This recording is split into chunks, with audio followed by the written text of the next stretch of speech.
I always forget to record. So now we're recording, and I'm not going to say my intro again.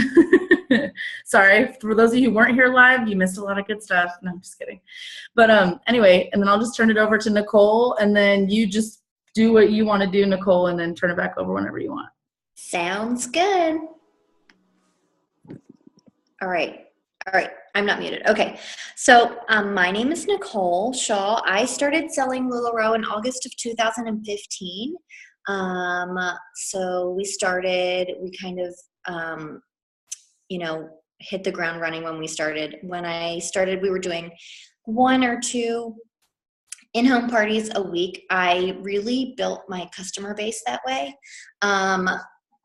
It is, a lot of people are going to say that they think that LuLaRoe is oversaturated. And I think that may be if you're, on Facebook and all you see is LuLaRoe on Facebook, but you really need to get out of your comfort zone. And are you building your business? Are you only utilizing your existing customers, or are you meeting new people? So this is why in-home parties are really essential, because you need to get out of your comfort zone and meet new people. I'm totally guilty of it. But a lot of us, once we find our niche in Facebook or wherever, we just kind of tend to sell to the same people over and over and over again. And eventually that's not going to work anymore. So you really need to get out and make new customers. So, get out there, ask people to host a party. You'll be surprised at people who will want to host. Ask your neighbors, utilize your kids' school, your mommy play groups, kids' soccer, wherever. If you have a spouse, your spouse's connections, their coworkers, their friends. Ask anyone and everyone if they want to have an in-home or online party. Both are going to get you new customers that'll hopefully draw in and buy some stuff from you. You can also keep leggings in your car, which we do sometimes, which is really smart, especially if people have never heard of LuLaRoe. You can just bring on that basket of leggings that you have in your car and show them. So yeah, in-home parties really helps build your local customer base. If you have a hostess that doesn't want to do the hostess party at her house, find a place, a community center, your house, a local restaurant, a cafe, wherever that they feel comfortable. Near me, we have a wine shop that will not charge us to be there. So we go there sometimes because it's free for us. Kind of think outside the box. So for me, I have a large inventory. I have about around 2,000 pieces, I think. So I do not take everything to a pop-up. So this is a perfect time to get to know your hostess. Ask them their favorite styles. Ask them what style she wants to try and she's never tried it before. Bring those types of styles. And really get to know your hostess prior to the party. Maybe have her fill out a questionnaire, ask her about her friends. What is she hoping to get out of this party for free? How many pieces is she hoping to sell? For me, what I do is for every 10 items that sell, they get a free item. It can be any item. So that's what I do. So if she sells 30 items, she's going to get 3 items for free. I usually give one item for free just for having the party also, but that's just me personally. Also, really set expectations for your hostess. Tell them what you expect of them. Ask them what they expect of you. What do they expect you to do? Get them really excited for their party. Create that like Deanne urgency, because everyone knows Deanne has that super crazy high intense energy. So channel your inner Deanne and create some energy. Tell them that you have some amazing things you cannot wait to show them. You can't wait to show them. It's going to be awesome. They have such cute things. These principles that I'm talking about for in-home, they can also be applied to online also. Online parties. So when I was doing online, I haven't done an online party for a while. I still do in-home parties. We made Coach back in June of last year. I still do in-home parties. I will lug my stuff wherever I have to have a party and make new customers. So I haven't done an online party. Moral of the story, I haven't done an online party for a while, but they're really good to build your customer base because these people are new customers. They're meeting, you're bringing in new people, their friends, their family, whatever. So online parties. Don't be too spammy with your online parties. Don't post, like over post all the things, like 6 things a day, 7 things a day, 8 things a day. Don't do that. Really get your hostesses involved. Have them post pictures of themselves wearing LuLaRoe. I would say limit your posts to 1 to 2 posts a day, and start that like about a week before your party. To really start to get them excited. So about a week before my online parties, I'll just post a get to know you. Sometimes I'll do a little live and say, hey, my name's Nicole, and just introduce myself, tell them about myself, why we're selling LuLaRoe. And then each day I'll kind of post like an outfit of the day of myself maybe. And then I will also post of either a video that maybe I found on YouTube or a video that I made, or a picture of how to style yourself and your LuLaRoe. So those are things that I do for my online hostess parties. Really show your clients how to style their LuLaRoe. Remember, these are ladies that most of the time are new to LuLaRoe, online and in-home. Show them how to style it. It's a really good way to upsell your items also. Interact with your customers. If they pick out a skirt, show them a really cute top to go with it. If they pick out a pair of leggings, show them an Irma. If they pick out, a Julia, show them a Sarah that can really complete their outfit. I always try and take the time to ask my customers what type of outfit are they looking for? What do they do for a living? Where are they going to be wearing this outfit? Do they want it for date night? Are they a mom on the go? Do they want to wear it around to do errands? So really get to know your hostess, and then even her friends, just to know what types of things to expect. Also, really key point, keep that energy up with the hostess, because if she gets a little bit, discouraged or down, then the party may not go as well.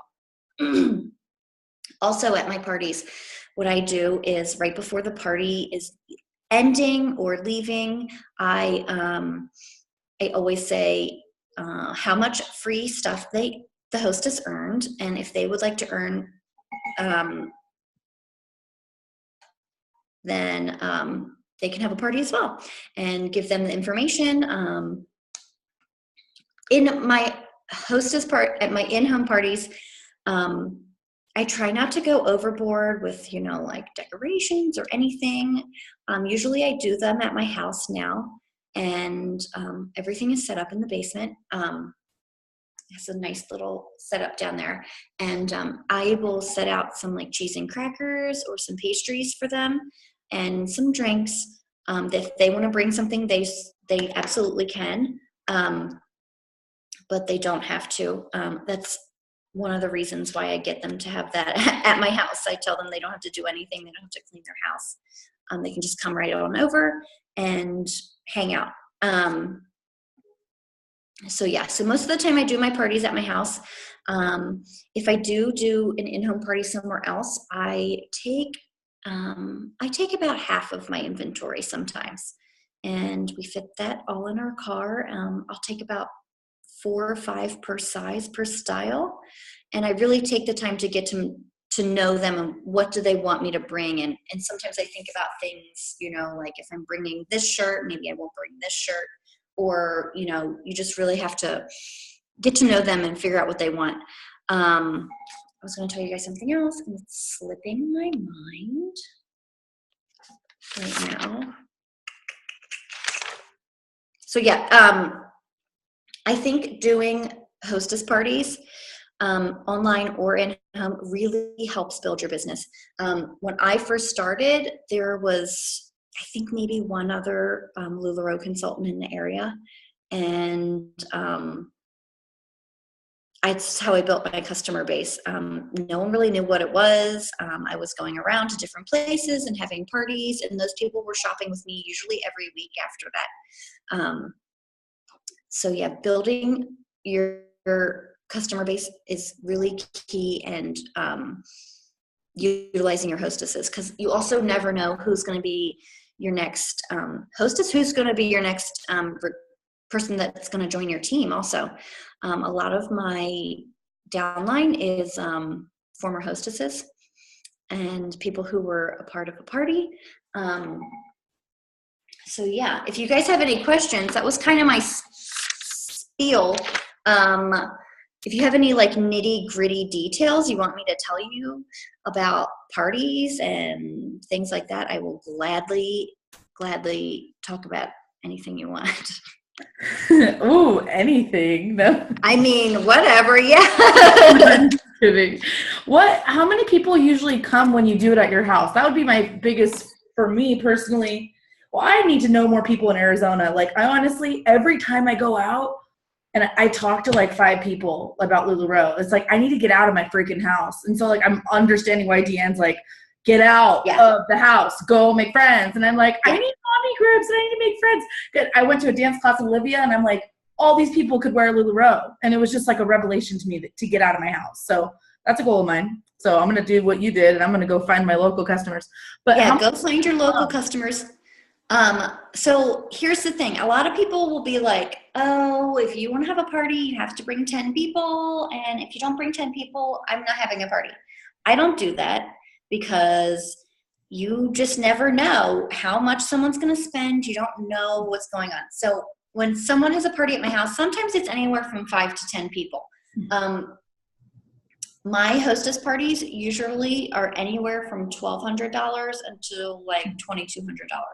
The most that I've sold at a hostess party was 80 items, and that was at my house. And that was a really good party. But I've also had parties where I've sold like, I don't know, maybe a few things, like maybe $300, $400. But I just don't turn a party down if they're not going to have a ton of people there, because I don't. I mean, you never know what's going on, and you're just still making connections even if there's not a ton of people there. And it might even be nicer because there's not a ton of people there, you can actually get to talk to them. So yeah, that's how I run my parties. When people check out at at an in-home party, always bring it up. If you want to earn free clothes, just let me know. I mean, who doesn't want free stuff? That's how Danielle Russell, I was her very first online hostess party. And I was like, yeah, who doesn't want free clothes? I mean, yeah, I want free clothes. She's like, you want to have a party? I'm like, yeah, sure do. I don't have to do anything, do I? She's like, yeah, just post on Facebook. I'm like, okay, done. I posted some funny memes that I made about LuLaRoe, and then you're the meme maker. That's for sure. You make some good memes. I did, yeah. And I think it was a pretty good party for her. I mean, I got 6 free things, so. And there was probably I maybe added 50 people to the party on Facebook. And so, yeah. I have a question. Yeah. So I've been thinking about reaching out to other venues besides my home, or besides the home of specific hostesses, like breweries or coffee shops. But I'm wondering, I've been trying to figure out how to word it as I'm contacting them. That's not like, hey, do you want to help me further my business?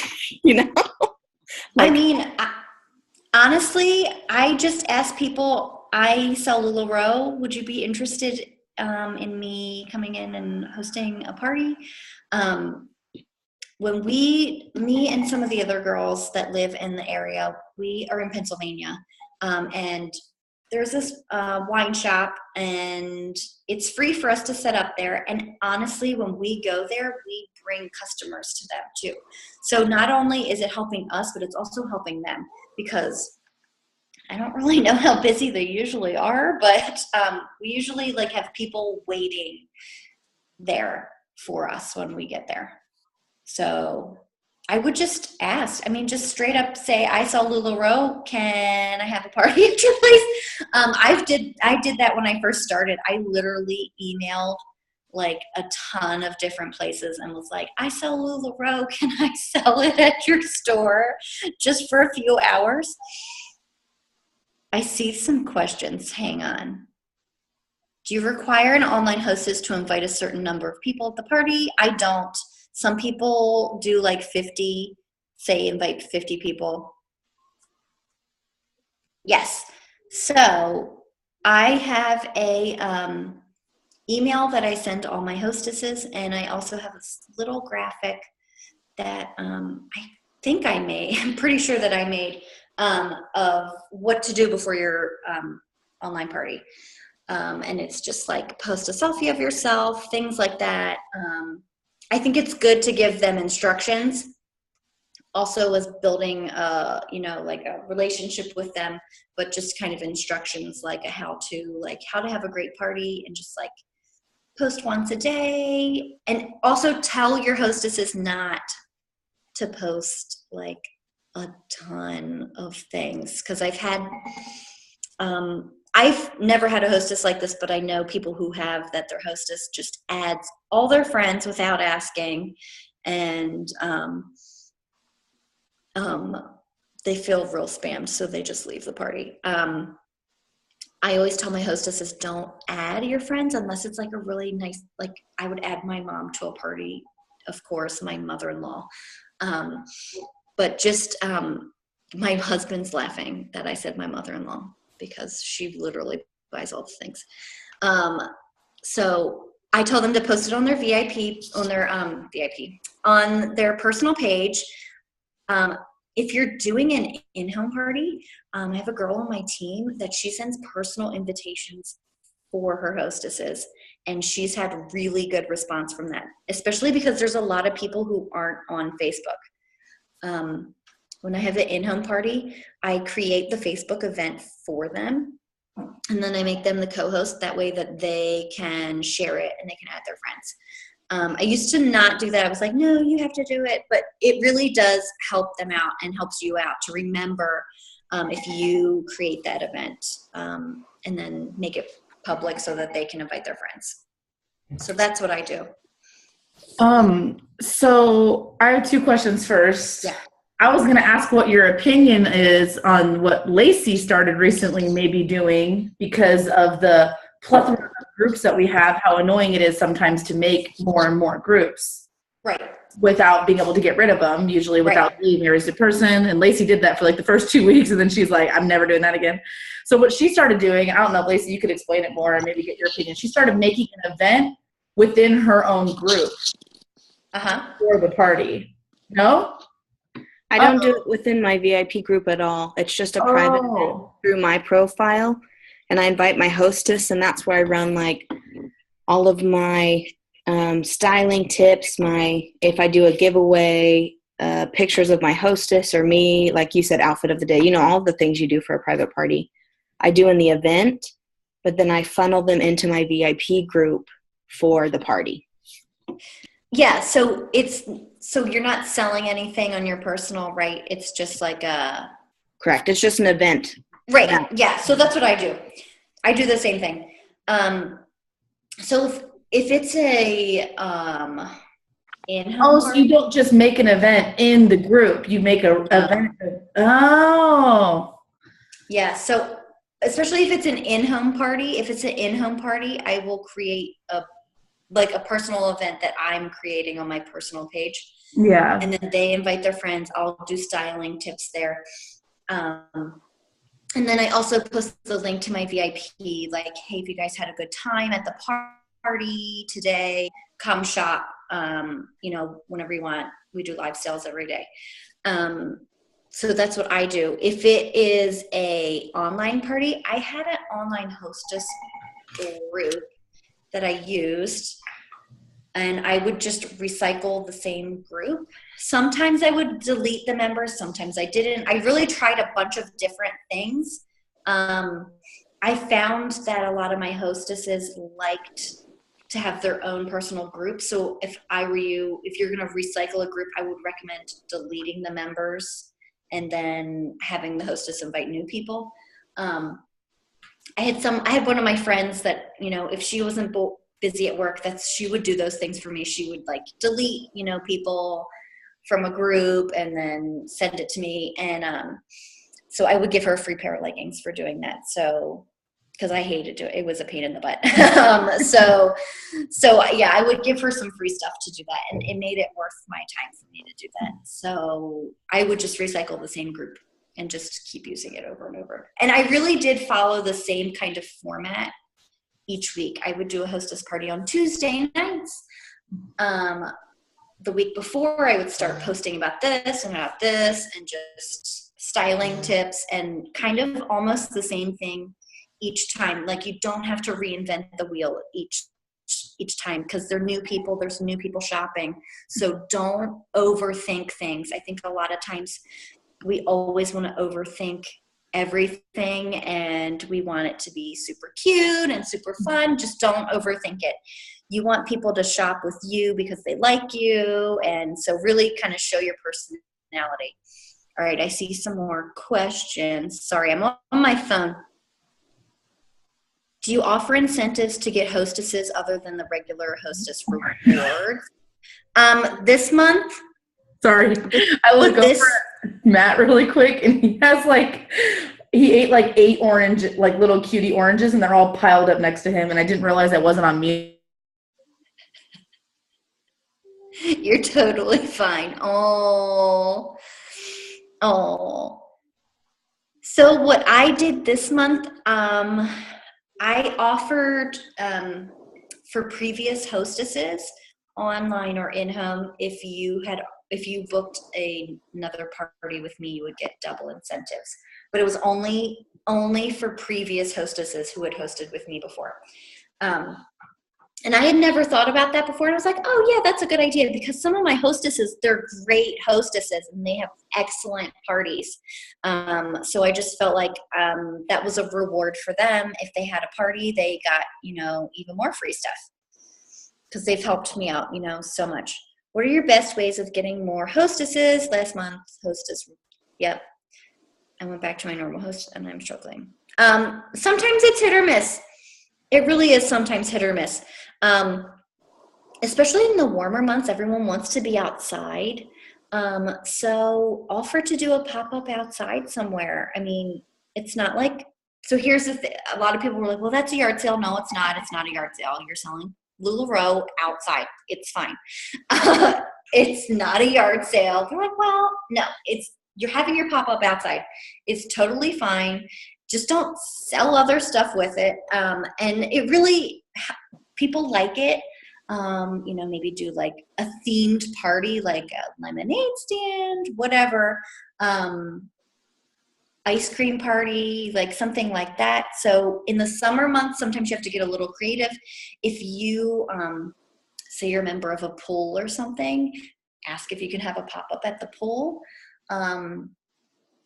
Or if you have your own pool, take some of your stuff outside and just say, hey, we're having a LuLaRoe pool party.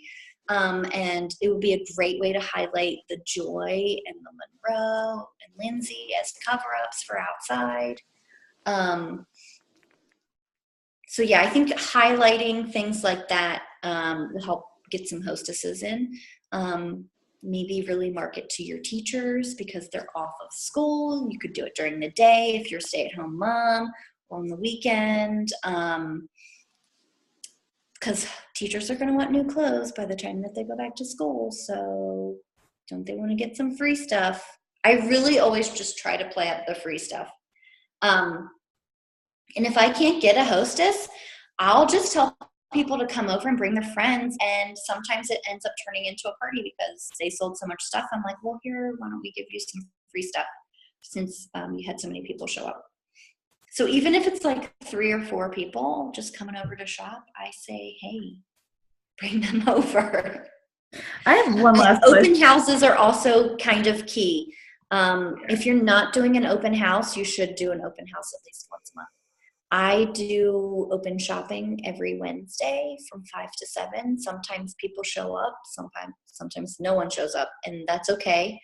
But I do the same thing every week, and it's consistent. Once a month, we'll end up having a bigger open house on the weekend because I think more people show up on the weekends. But that's just for us personally. You know, get involved in your kids' school if your kids are in school. Give out some free leggings if you can give out free leggings. Go to Starbucks and just hand your barista some free leggings. You just never know. You never know who wants to host a party unless you really ask them. And I don't mean like asking people on Facebook. You need to text them or call them, because I tell you, I hate talking on the phone. I really do. And if you really call people or ask them in person, they will be much more willing to have a party, because on Facebook, they can just keep scrolling. They don't see it. You know what I mean? Like, they're avoiding you because it's Facebook. So yeah, I say you really do need to pick up the phone, even if it's just texting them. I hate calling people too. So I feel you if you don't want to call someone, because I hate it. I have a question for Garrett, if he's there still. He's over here on the couch. I will relay what's the question. Okay. Well, and this for you too.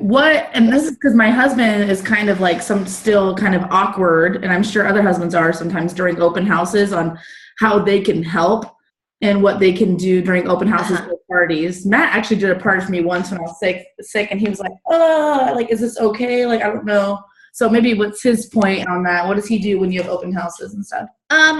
When I have an open house, Garrett takes care of the kids. Okay. And it just goes away. But he's laughing that I said goes away. But one time we did a Lulu Bro pop-up, and he did everything, and it was probably one of our better pop-ups. Cool. Yeah, it was fun. Garrett, wasn't it fun? You sold a lot of stuff that time.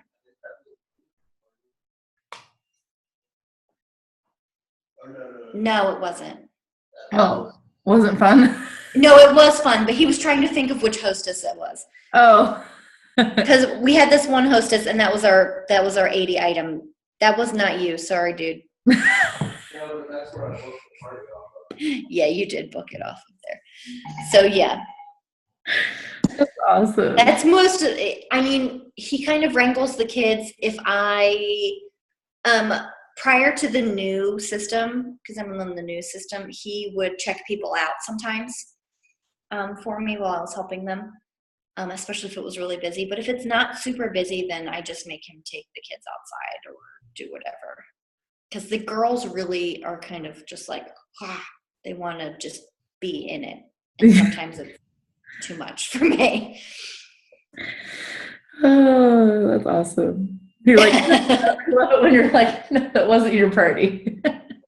No, Nice trick. that was not you. That wasn't you. Sorry. Did he say that? Did you say that he helped you book it though? Yes, he Cool. did. And how did he do that? I think he was just offering, it was just a thing. We were like, hey, Garrett's going to have a party as a little bro. Do you want him to host your party? Oh, yeah. Okay, so one of the leaderships, the very first leadership we went to, Mark Stidham challenged all the guys to host pop-ups, and the guy who hosted the most pop-ups would win tickets to any sporting event of their choice. Oh, cool. So yeah, that was he wanted to have the most. Or no, I think it was sell the most items. It was sell the most items and sell the most dollar value. Most dollar value. Oh, cool. Yeah, so that's why he wanted, that's what really motivated him. So if you really want your husband to really help, maybe say, you can go golfing if you help me. Matt, you can go golfing if you help. I'm just kidding. Oh, sorry, there's another question. Let me. How soon would you say you should start your pop-up parties? I did one, literally, I had one every week right after I launched. And when I launched, there was no queue. I called them, and then I got all these boxes at my house, and I was like, what do I do with all this stuff? So yeah, and the next week I just started going places. I just started going. Yeah, didn't we, Garrett? We had one the first week. Yeah, and I did one. So I did an online launch, and I sold like 80 items, and then I did a hostess party, and then an open house at my house, and then online hostess, and then an in-home hostess, and then a VIP. So we were doing at least 3 things a week when we first started. And didn't you work? You might have to work a little bit hard. Like if you really, really want to be successful, you might have to work a little bit harder than when I first started. Like you're probably going to have to be doing something at least every day. If it's not a sale, just like posting outfits of the day or showing people how you styled something, but kind of keep your VIP group active, your business page active. If you don't have a business page, you should have a business page. It's really, really important. Make sure you link it to your VIP page. Some people will see, a lot of my locals find me from my business page, and they use the shop now. My neighbor was like, I had no idea that you sold LuLaRoe. This is when we first moved in. And so that's how she found me, was my local business page. Sorry, that's my thing. That's like, I tell everyone, you have to have a business page. Absolutely. Didn't you work too full-time? Yeah. I was a nurse. And then after we bought our house in October, I quit. And Garrett quit too. So Garrett, we both do this full-time now. Garrett quit in March 10th. Wow. Yeah. Awesome. I know. Crazy. You guys get sick of each other? Would have thought? I know. It's crazy. I mean, who would have ever thought?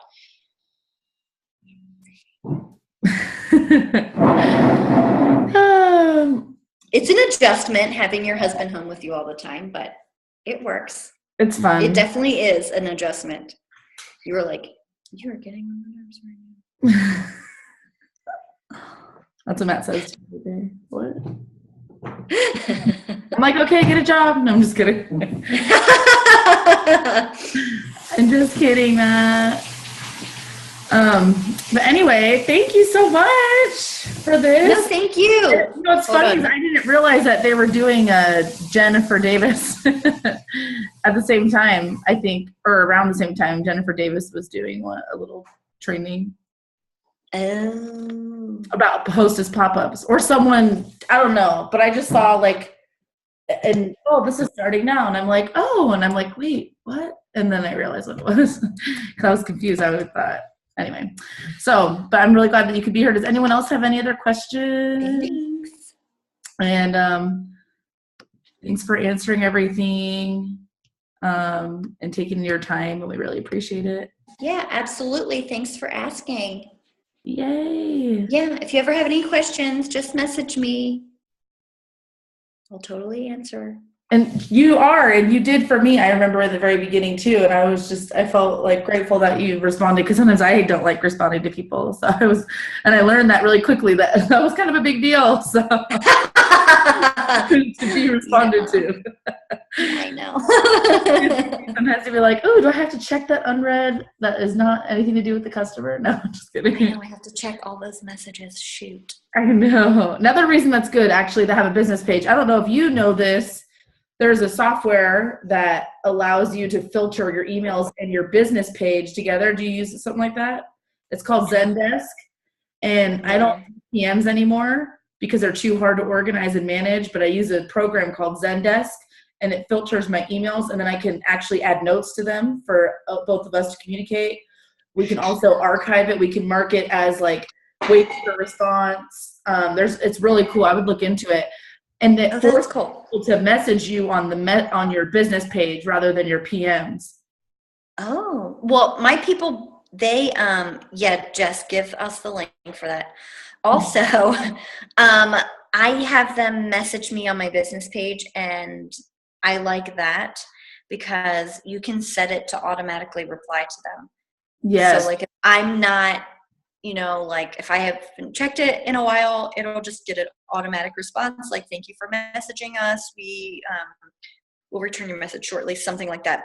So I like that because then that pops up. So I don't really care for when people message me, like direct message me on Facebook. Yeah, DM on Facebook, right? I don't know. Right.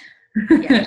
And they're just so Oh, thank you, So Jessica. yeah, use that link. It's really cool. Matt actually found it because I was like, I want something kind of like, remember back when LuLaRoe had like a status that you could submit and kind of something like that, like a ticket. And these are kind of like tickets that you can have different settings on, you know? Yeah, it's really cool. Someone just asked, how do you get reviews? You have to ask people for them. And you have to turn the setting on. There's a setting you have to turn it on. I just turned it on this month. Oh yeah, turn your setting on. I didn't know there was a setting. Maybe mine was like that, but I have ratings. So what I do is I just tell people in my VIP group, I'm like, if you've had a good experience, go over to our business page and write a review. And maybe you'll get something free. I mean, people aren't going to leave a bad review if you're giving them something for free. It's worth it. Right. Free stuff. Right, exactly. Who doesn't want free stuff? Awesome. We still want free stuff. I know, right? I want free stuff. I know, right? Well, thank you. Thanks everyone for being here. There was another training too. You guys can all watch if you want even more hostess prep. All the hostess prep. Yep. And awesome. And we'll see you at convention. Yes. All right. Thank you for inviting me. So this is exciting. Say that again. Oh, I said a lot of these girls are actually going to go. Oh, cool. That's awesome. It's a lot of fun. Thank you. Thanks. We'll talk to you later. Bye. Bye, everyone. Stop recording. How do you press this?